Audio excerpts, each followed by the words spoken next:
Hello students, how are you? Welcome back to part of the school online tutorials. आज हम बात करेंगे अपने ट्रांसपोर्टेशन चैप्टर के नए टॉपिक के बारे में, जिसका नाम है transportation of materials in animals. In the last class हम लोगों ने डिस्कस किया था transportation of materials in plants. हमने देखा कि प्लांट्स में वाटर का, मिनरल्स का, फूड का किस तरह से ट्रांसपोर्टेशन हो रहा है। उनके पास ऐसे कौन से टिश्यू हैं जो इस ट्रांसपोर्टेशन में हेल्प करते हैं। क्या आपका नाम याद है? The names are xylem and phloem। xylem for water, phloem for food. उनके नाम से पता चल रहा है आपको, ठीक है। अब एनिमल्स में ऐसे कौन से सिस्टम्स होते हैं जिनके थ्रू उनमें ट्रांसपोर्टेशन होता है। Now there are so many kinds of animals. There are some unicellular organisms, there are some simple multicellular organisms. Simple means कि उनके पास टिश्यूज नहीं है, सेल्स तो हैं बट नॉट टिश्यूज। फिर आते हैं कॉम्प्लेक्स मल्टीसेलुलर ऑर्गेनिजम्स, जैसे कि हम लोग ह्यूमन बीइंग्स। बात करते हैं यूनिसेलुलर ऑर्गेनिज्म के बारे में, जैसे अमीबा। अब उसके पास ट्रांसपोर्टेशन का कौन सा मेथड होता है? उसके पास ट्रांसपोर्टेशन के लिए बिल्कुल सिंपल मेथड होता है, जिसका नाम होता है डिफ्यूजन प्रोसेस। वो डिफ्यूजन प्रोसेस के थ्रू अपना ट्रांसपोर्टेशन करते हैं। इन द लास्ट क्लास हम लोगों ने देखा कि डिफ्यूजन प्रोसेस क्या होता है, तो इस क्लास में हम लोग उसको स्किप कर देते हैं, डिफ्यूजन प्रोसेस के डेफिनेशन को, ठीक है। अब बात करते हैं कुछ सिंपल मल्टीसेलुलर ऑर्गेनिजम्स के बारे में, जैसे हाइड्रा एंड जेलीफिश। ये आपके एक्वेटिक ऑर्गेनिज्म है, सिंपल एक्वेटिक मल्टीसेलुलर ऑर्गेनिजम्स। अगर मैं इनके बारे में बात करता हूं तो ये ऑर्गेनिज्म सिंपली वाटर के थ्रू ट्रांसपोर्टेशन करते हैं, जो कि इनकी बॉडी के अंदर वाटर फ्लो करता ही रहता है आपका। अब बात करेंगे कॉम्प्लेक्स मल्टीसेलुलर ऑर्गेनिजम्स के बारे में। देखिए, कॉम्प्लेक्स मल्टीसेलुलर ऑर्गेनिज्म के पास स्पेशलाइज्ड टिश्यूज होते हैं, specialized organ and organ system होता है उनके पास, एक प्रॉपर सिस्टम। जैसे हम लोग, हमारे पास ट्रांसपोर्टेशन का एक पूरा प्रॉपर सिस्टम है, जिसमें कुछ पार्ट्स आपके हेल्प करते हैं, जैसे पार्टिसिपेट करते हैं उसमें, जैसे heart, blood and blood vessels. Blood हमारी बॉडी में हार्ट से निकलता है, पार्ट्स तक जाता है, बॉडी पार्ट्स तक, बॉडी पार्ट्स निकल के फिर वापस हार्ट तक आता है, फिर हार्ट से बॉडी पार्ट्स तक, हार्ट फिर बॉडी पार्ट से वापस हार्ट तक। यहां पर ब्लड क्या होता है, सर्कुलेट होता रहता है, हमारी बॉडी में सर्कुलेट हो रहा है। That is why in human beings उस सिस्टम को, ट्रांसपोर्टेशन के जो सिस्टम को हम लोग एक नाम और दे देते हैं, जिसका नाम होता है circulatory system. The name is circulatory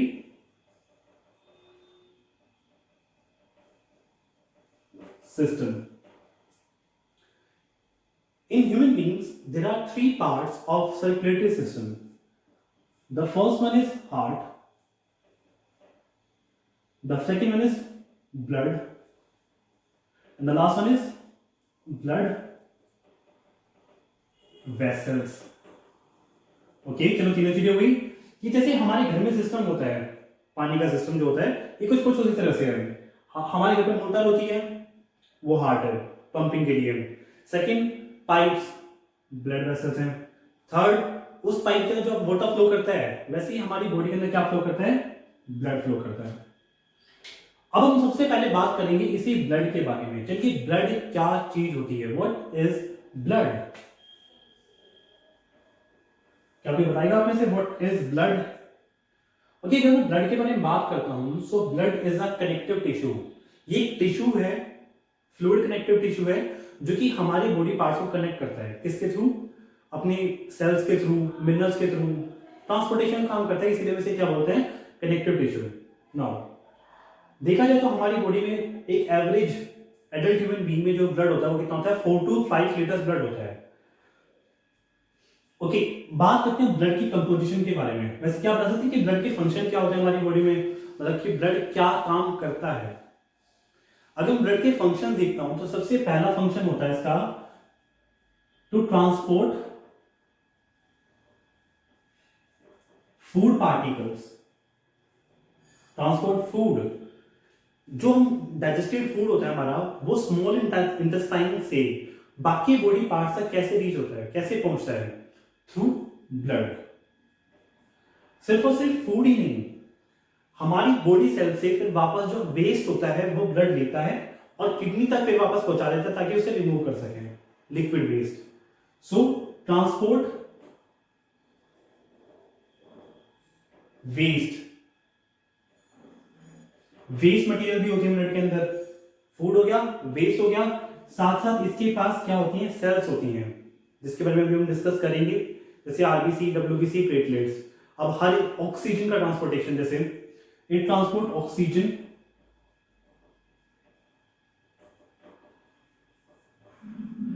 from lungs to heart, then body parts. फिर उसके बाद ये कार्बन डाइऑक्साइड भी लेते हैं, सेल से लिया, वापस आते हैं फिर कहां पे, लंग्स पे, लंग्स से वापस ऑफ कर देते हैं। सो ब्लड ये भी काम कर रहा है। एक और फंक्शन होता है कि हमारा ब्लड, जो हमारा बॉडी टेम्परेचर होता है, ये उसे मेंटेन भी करता है, maintains body temperature, helps in the maintaining of body temperature, so maintains body temperature. So these are the basic functionality of blood. Okay. Now अब हम बात करते हैं इसके कंपोजिशन के बारे में कि ब्लड बनता किस चीज से है। So मैं बात करूं तो ब्लड इज कंपोज्ड, मैं इसे यहां पे रेज कर देता हूं। Okay. Now blood is composed of mainly two things. The first one is plasma and the second one is the formed elements, that is cells. Okay, plasma जो कि 55% है इसके अंदर, ब्लड के अंदर जो 55% है वो क्या है, प्लाज्मा, और 45% होती है उसके अंदर सेल्स, जैसे आरबीसी, डब्ल्यूबीसी और प्लेटलेट्स, अभी डिस्कस करेंगे उसमें। ओके, प्लाज्मा क्या चीज है? Plasma is a mixture of water, sugar, minerals, food particles, waste particles etcetera. मतलब कि प्लाज्मा के अंदर ही क्या होती हैं, क्या होते हैं, मिनरल्स होते हैं, फूड पार्टिकल्स होते हैं, शुगर यानी कि वेस्ट प्रोडक्ट, सब कुछ कहां पे होता है आपका, प्लाज्मा में। यहां तक कि हमारी सेल्स भी जो फ्लो करती हैं, बहती हैं, वो कहां पे है, किसके अंदर बनी हुई है, प्लाज्मा के अंदर। That means the liquid content of the blood is plasma, the liquid content of blood is what, the plasma. और जो सेल्स आ जाती हैं तो उसे बोलते हैं form elements, form elements. Okay, जब मैं प्लाज्मा के बारे में बात करता हूं फर्दर, तो इसके अंदर 90 to 92% के आसपास क्या होता है, सिर्फ और सिर्फ वाटर होता है, पानी होता है इसके अंदर। बाकी का 8% जो होता है ना, वो होता है हमारे पास क्या, minerals, sugar, waste products, hormones etcetera. Okay, so this is what the plasma. इसी के अंदर क्या होते हैं, सेल्स होती हैं आपकी। अब सेल्स कौन कौन सी होती हैं? फर्स्ट नेम इज आरबीसी, जिसका नाम सुना होगा आपको, बोले रेड ब्लड सेल्स, जिनका दूसरा नाम होता है erythrocytes, erythrocytes. They are red due to the presence of a red colored pigment named hemoglobin. They are red due to the presence of a red colored pigment named hemoglobin.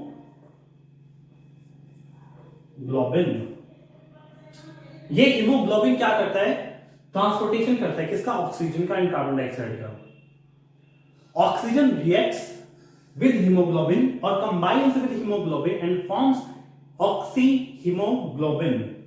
This combines with oxygen and forms oxyhemoglobin and transports oxygen. फिर जहां पर इसे पहुंचना होता है, वहां पर पहुंचने के बाद फिर ये ऑक्सीहीमोग्लोबिन वापस ऑक्सीजन में टूट जाता है और सेल्स को ऑक्सीजन मिल जाती है। It is as simple as that. ये आरबीसी का जो लाइफ स्पैन होता है, यानी कि एक आरबीसी का मैं बात करता हूं, एक एवरेज आरबीसी का जो लाइफ स्पैन होता है कितना होता है? 120 डेज। यानी कि कितनी जीती है एक सेल? 120 डेज। ज्यादा कम भी हो सकता है, मैंने एवरेज बताया आपको सिर्फ, ठीक है, ये एवरेज है। अब ये आरबीसी बनती कहां पर है? RBC are formed in the bone marrow. ये बोन मैरो बोन होता है, आपने शायद 6th क्लास में पढ़ा होगा बॉडी मूवमेंट्स वाले चैप्टर में। ओके, 120 डेज बोन मैरो, और फिर ये बनती कहां में? बोन मैरो में। उसके बाद अगर आरबीसी जब डेड हो जाती है तो कहां पे होती है आपकी? स्प्लीन में जाकर के। स्प्लीन एक पार्ट होता है जिसे हम लोग क्या बोलते हैं? ग्रेवयार्ड ऑफ ब्लड सेल्स भी बोलते हैं, क्योंकि ये सेल्स, ब्लड सेल्स जो होती है वहां जाके डेड हो जाती हैं, ठीक है। ओके, हमारे आरबीसी में इतना ही है। नेक्स्ट आती है हमारे पास WBC, व्हाइट ब्लड सेल्स, जिनका दूसरा नाम होता है ल्यूकोसाइट्स।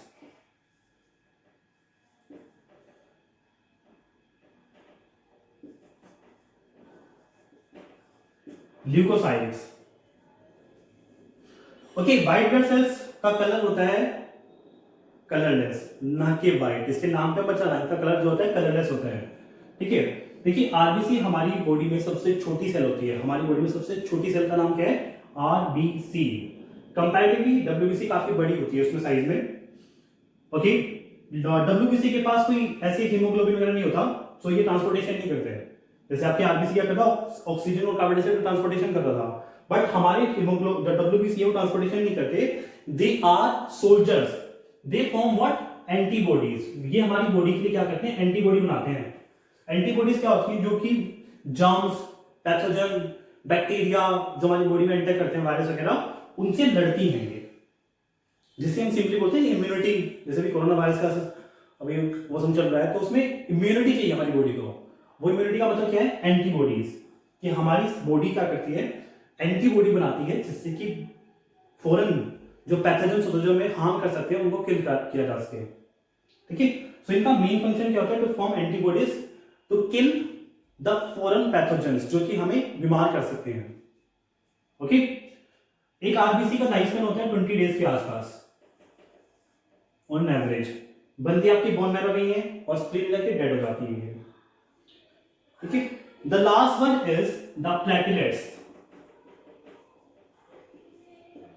प्लेटलेट्स जिनका नाम दूसरा नाम होता है थ्रोम्बोसाइट्स।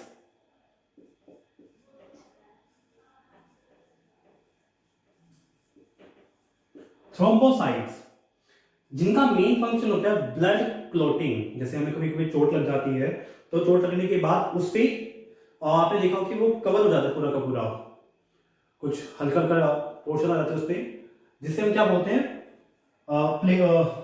क्लोट बोलते हैं, clot. It is named as blood clot, जो कि किसकी वजह से, किसकी हेल्प से फॉर्म हुआ? आपका प्लेटलेट्स की हेल्प से फॉर्म होता है। एक प्लेटलेट का लाइफ टाइम जो होता है बेसिकली कितना होता है आपके पास? 8 to 12 डेज होता है आपका। अगेन बोन मैरो बनता है, स्प्लीन जाके डेड हो जाते हैं। सो ठीक है students, this is the composition of blood. ये था हमारा इस चैप्टर का, इस टॉपिक का फर्स्ट टॉपिक, सर्कुलेटरी सिस्टम का first part, that is blood.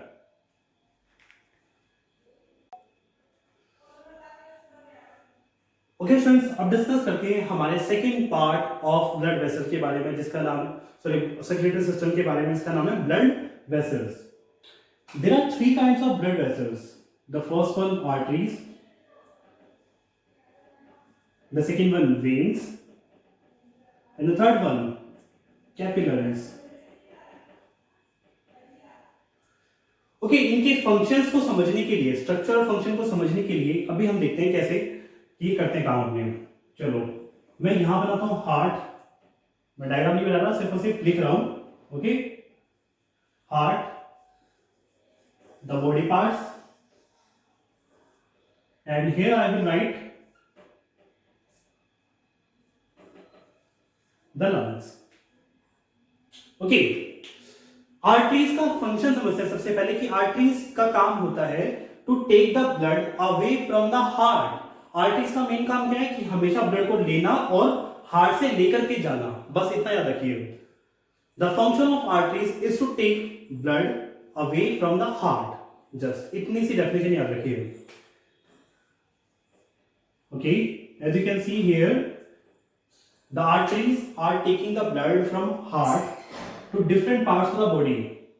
Here are the parts, मैंने लंग्स को सेपरेट किया है क्योंकि हमारी जो बॉडी होती है, हमारी जो सर्कुलेटरी सिस्टम होता है, वो दो पार्ट्स में डिवाइडेड होता है। एक आपका जिसमें heart to body part circulation होता है, और दूसरा जिसमें हार्ट टू लंग सर्कुलेशन होता है। इसे बोलते हैं systematic system, systematic normal system चलता है आपका। इसे हम बोलते हैं पल्मोनरी सिस्टम, क्योंकि लंग्स का दूसरा नाम कंसीडर करते हैं हम लोग, पल्मोनरी वर्ड उसका नाम दिया हुआ है, सो वो देखेंगे हम यहाँ पे, पल्मोनरी सिस्टमैटिक वर्ड, ठीक है। जब हार्ट से ब्लड लेके जाती है तो कौन लेके जाती है? हमेशा आर्टरीज, ऑलवेज आर्टरीज।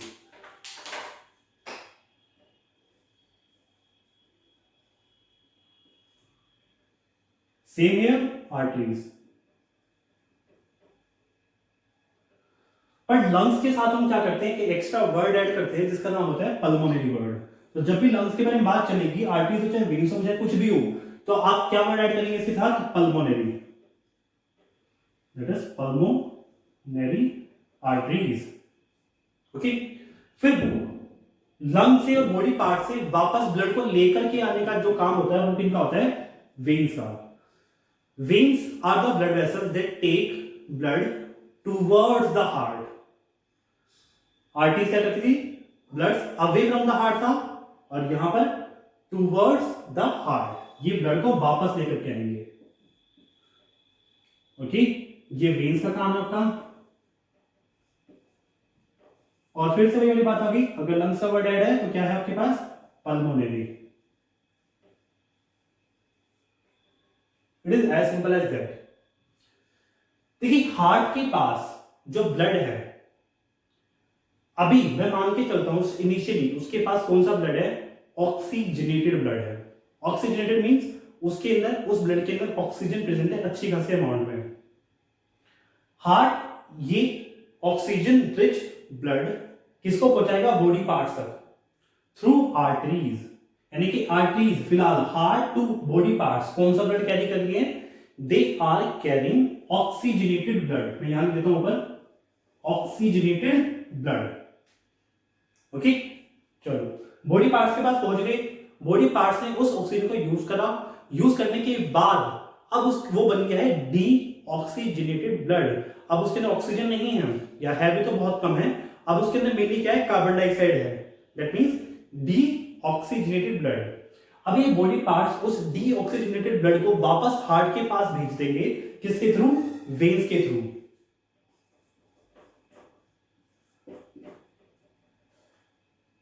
आगे वापस फिर हार्ट क्या करते हैं? वो हार्ट डी ऑक्सीजनेटेड ब्लड को लंग्स के पास सेंड करते हैं फॉर प्यूरिफिकेशन, ताकि वो डी ऑक्सीजनेटेड ब्लड वापस से ऑक्सीजनेटेड ब्लड बन सके। सो हार्ट ने लंग्स के पास ब्लड भेजा कौन सा? D oxygenated through arteries. ये तो फिक्स है कि आर्टरीज ही सेंड करेंगी डी ऑक्सी ब्लड। फिर लंग्स ने उसको क्या करा? हमने रेस्पायर करा। रेस्पायर करने के बाद लंग्स के थ्रू वो डीऑक्सी ब्लड क्या बन गया? अब ऑक्सीजनेटेड ब्लड बन गया और पल्मोनरी वेन से होता हुआ वापस आ गया।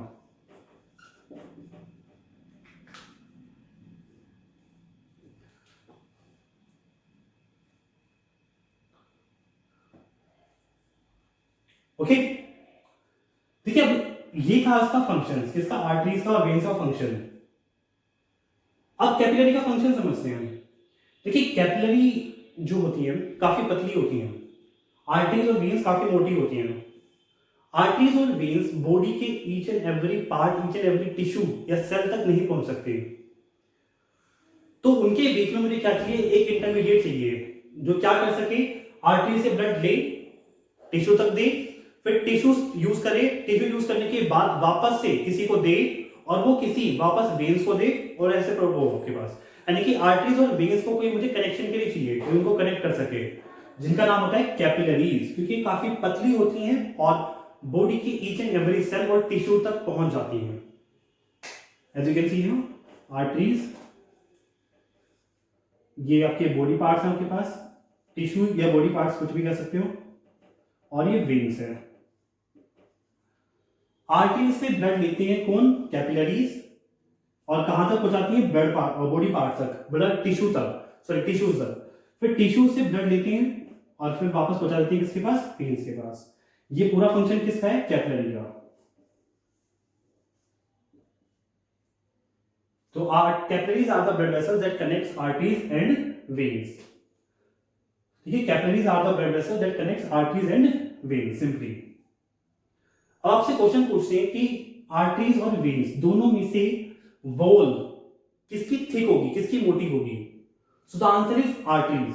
आर्टरीज की वॉल थिक होती है, क्यों? क्योंकि हार्ट जो है ब्लड को पंप करता है बहुत तेजी से, और कहां तक पहुंचाता है? आर्टरीज से बॉडी पार्ट तक, लंग्स तक भी। ठीक है, सो जब प्रेशर से उस पर चीजें आ रही है तो उसको बर्स्ट होने से बचाने के लिए आर्टरीज की जो वॉल्स होती है वो क्या होती है? थोड़ी थिक होती है, मोटी होती है। But in case of veins they are not thick, वो इतनी मोटी नहीं होती। क्यों नहीं वो होती? क्योंकि उनके पास इतना कोई काम नहीं है, उनके पास कोई प्रेशर नहीं होता। जैसे आपके पास अगर ऐसी आर्टरीज हैं, ये मैंने आपको सामने का व्यू दिखाया उसका, फ्रंट व्यू, तो ऐसी होती है वेन्स, देख सकते हैं इनकी वॉल्स कितनी पतली हैं, ये वॉल है, दीवार है, ये इनकी वॉल है, ये बीच में गैप है जिसके अंदर से ब्लड फ्लो करेगा। इनका कितना ज्यादा है, इनका कितना कम है। सो ठीक है स्टूडेंट्स, ये बात थी हमारी किसके बारे में, ब्लड वेसल्स के बारे में। In the next topic we will discuss about the third part of circulatory system, that is heart. हम देखेंगे कि हार्ट में कैसे आपका ब्लड सर्कुलेशन होता है, कहां से क्या प्रोसेसिंग होती है। बट फिलहाल आज के लिए इतना ही। Thank you.